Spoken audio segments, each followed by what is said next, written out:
I'm going to call this Congressional Committee to order. This is the Congressional Committee for Unit 5. This should be Reno High School, Unit 5. We're very interested in what you have to say about certain Bill of Rights issues. Unit 5, what rights does the Bill of Rights protect? The question we have chosen for you is question number 3. What fundamental American values are embodied in the Fourth Amendment? Why have Fourth Amendment issues been a persistent concern from colonial times until today? How and why does modern technology raise new concerns about the Fourth Amendment? You may begin. Regarding the case of Barkas v. Illinois, Judge Potter Stewart said, "The Fourth Amendment and the personal rights it secures have a long history. At the very core stands the right of a man to retreat into his own home and there be free from unreasonable governmental intrusion. The Fourth Amendment raises a fundamental question. At what point does the government give up its jurisdiction over the people?" In his dissent of Olmstead v. U.S., Justice Louis Brandeis stated that the Fourth Amendment secures the right to be left alone, the most comprehensive of rights and the right most valued by civilized men. The Fourth Amendment contains values that can be traced back to England. In Section 3 of the 1628 British Petition of Rights, it states that no free man may be taken or imprisoned or be disseized of his freehold or liberties. Another fundamental value embedded in the Fourth Amendment is the castle doctrine, summarized in the words of James Otis that a man's home is his castle, and whilst he is quiet, he is as well guarded as a prince in his castle. This concept that a man's home is his castle holds the idea that a person's abode is a place in which the person has certain protections and immunities and may in certain situations use force to defend it. In colonial times, a common English practice was the use of general warrants, which allowed king's agents to search anywhere and seize anything they pleased. This concern led colonists to use their experiences with British rule to protect against general warrants in the Fourth Amendment. They expressed the need to specify the place to be searched and the persons or things to be seized when obtaining the warrant. During the 1800s, the Fourth Amendment rights of free African Americans were often violated, as they could be seized without a warrant under the Fugitive Slave Act. An issue that took precedence in the 1900s was how best to enforce the Fourth Amendment. In Weeks v. U.S., the exclusionary rule was established, but it did not become controversial until the 1961 case of Mapp v. Ohio, which applied the exclusionary rule to state courts. The 2001 Patriot Act greatly increased the ability of federal and state law enforcement agencies to search telephone calls, emails, health, and financial records of citizens with the intent to reduce terrorist activities. In the following months of panic after the terrorist attacks, this seemed like the best course of action to take. But this act is too thorough in its sweep for terrorists, allowing for the violation of Fourth Amendment rights of individuals. The Fourth Amendment has always been a persistent concern over the years because it is challenging to find the perfect balance between protecting the safety of free society and protecting the rights of an individual. In the Supreme Court case of Kylo v. U.S., federal agents used a thermal imaging device to detect whether the heat output pattern from Kylo's home was consistent with the high-intensity lights needed for growing marijuana in order to obtain the search warrant. The Supreme Court held that the use of the device was a search and that the government may not use technology to circumvent constitutional protections of privacy in the home. Furthermore, in the recent case of U.S. v. Jones, the government installed a GPS device on Jones's car, but continued to monitor it beyond the warrant's expiration date and jurisdiction. The court ruled that this installation constituted a search and was a violation of the Fourth Amendment. These cases demonstrate the complexity of defining the boundaries of technology. The framers could not foresee modern technological innovations like thermal imaging and GPS devices. Therefore, the Fourth Amendment raises the constant question of whether it should evolve along with these changes. As James Madison wrote in Federalist 51, "If men were angels, no government would be necessary. But because men are not angels, rules are put in place to protect others from danger. It may be hard to balance government power and individual privacy, but the Fourth Amendment has helped Americans keep their values and ensured citizens their rights." Thank you. All right, thank you. Well, you know that I'm a prosecutor and I have to deal with the case that the police bring to me. You know he's guilty, I know he's guilty, they know he's guilty. Just because the police forget a little search warrant, the criminal goes free. So my question to you is, do you think there should be a modification of the exclusionary rule so that guilty people can in fact be convicted of their offenses?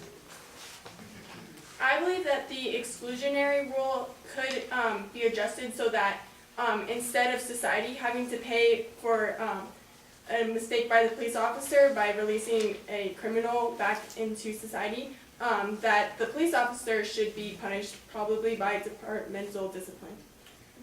Well, there are actually a couple exceptions to the exclusionary rule that deal with situations when, for example, the good faith exception, as established by the case of United States v. Leon, allowed for if a police officer is acting in good faith, if they think that they're acting lawfully, their evidence can still be used in court. So there are some exceptions to the exclusionary rule that help the process. There is another exception, which is the inevitable discovery exception.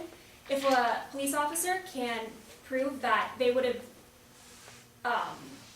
have found the evidence independent of the warrantless search, then they can use the evidence in court.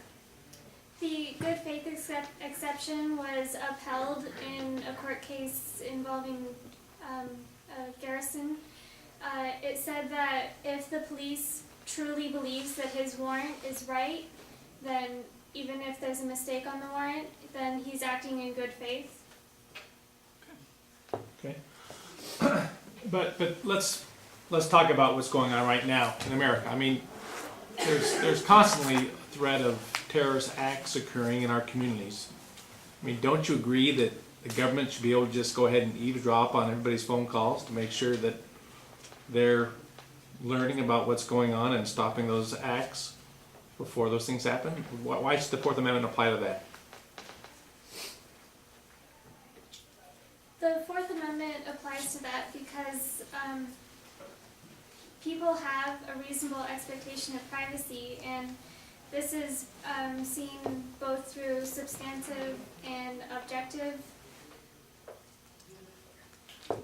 Furthermore, with these are constituted as unreasonable searches and seizures, and this is what the Fourth Amendment is protecting the people against, because these wiretaps or checking emails, these can be constituted based on just merely suspicion, and so there has to be that buffer zone that the people get from the government. Acts such as the Patriot Act are examples of when the government can step in and can execute a little more jurisdiction over the people and their Fourth Amendment rights. However, Ben Franklin said that those who would look to infringe on liberty in order to gain a little temporary safety deserve neither liberty nor safety. So I think that acts such as the Patriot Act, while they do protect the people's rights in some ways, the infringement upon the liberty really should not justify, is not justified. Is the Fourth Amendment enough in your guys' opinion? You know, technology is a crucial part of this question, and I think you guys did a good job touching on that in your testimony, but do we need another amendment to the Constitution to address the changes in technology that we've seen specific to the Fourth Amendment? Technology has been addressed by the courts many times, starting all the way back in the 1920s when wiretapping was addressed in the case of Olmstead v. U.S. And I think that because there's so much case law, that kind of does the job that an amendment might do. I believe that we do need an amendment. If you were to just take cell phones, for example, Rhode Island, there was a court case where Rhode Island ruled that a cell phone cannot be used as evidence. However, California says that they can.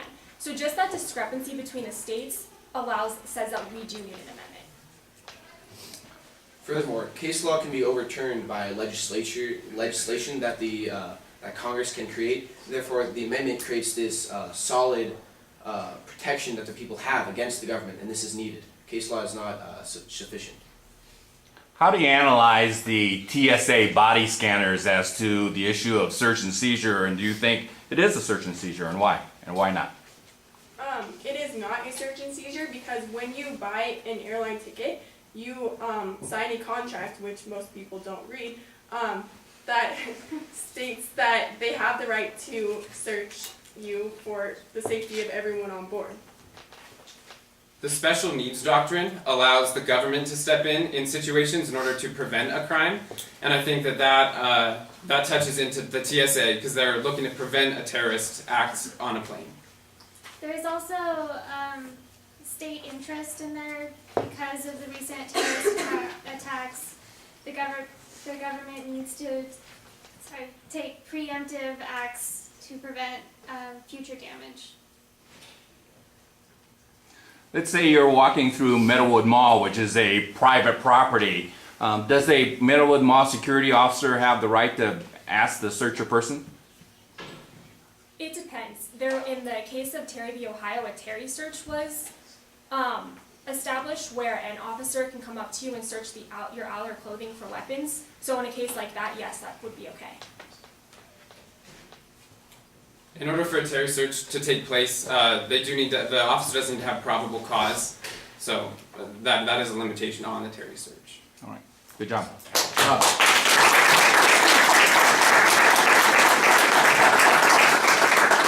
Kevin? I think you guys did a great job.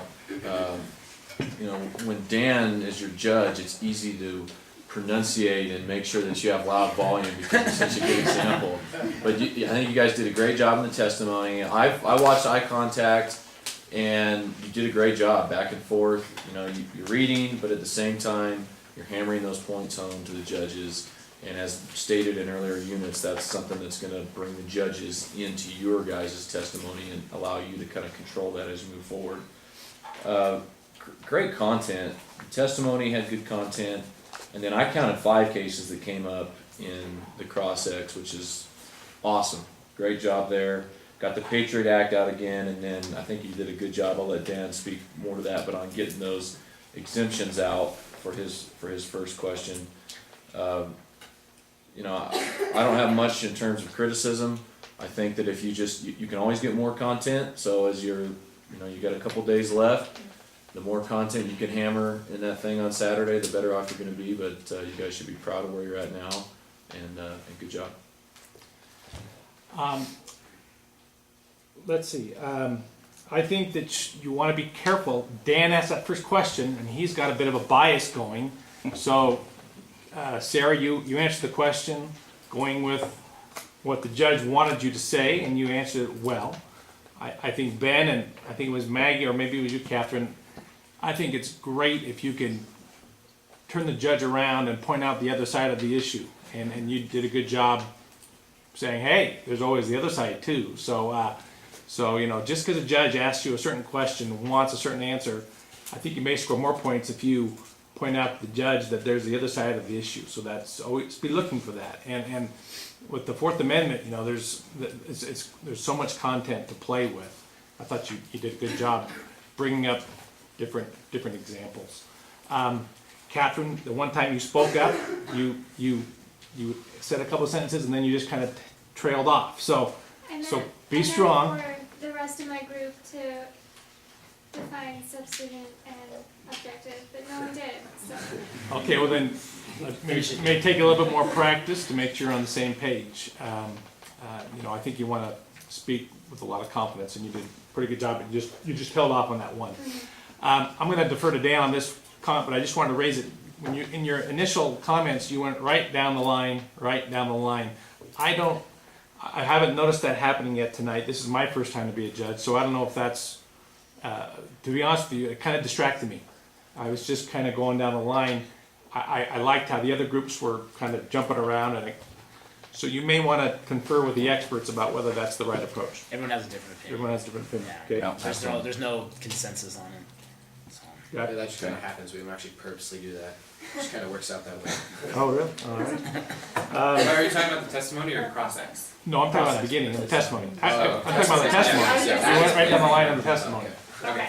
Twice, and you Yeah. finished. It was very succinct, very nicely done. Otherwise, I thought you all jumped in there and you did give a lot of good content. And there are a lot of cases here, and you're going to get a lot of questions because there's a lot of current issues.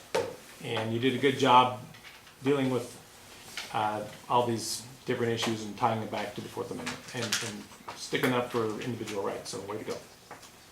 Well, the first thing I want to say is I am not a redneck prosecutor. I believe in the Fourth Amendment. I believe in the exclusionary rule. If the cop screws up, the cop screws up. The criminal goes free. So I want to say that. The alleged criminal. Yeah, the alleged criminal, right.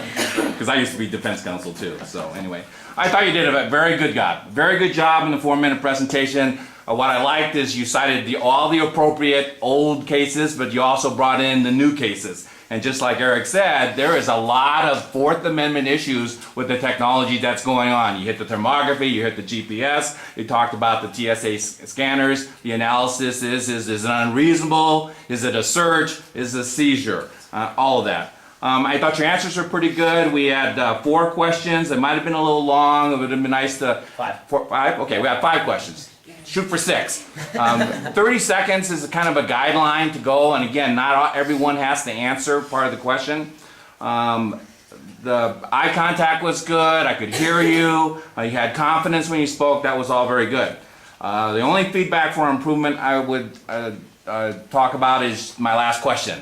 I made it a point of talking about Meadowood Mall, private property, private security guard. So you need to think about, does the Fourth Amendment apply to private individuals, or does it just apply to the government? So I'm not going to give you the answer to that. You're going to have to think about that. And that's an example of why it's very important to listen to the question. Don't assume that every question has to do with the government, because every question doesn't have to do with the government. And, so you missed that a little bit. But again, listen to the question, answer the question. I thought you did a very good job. Congratulations.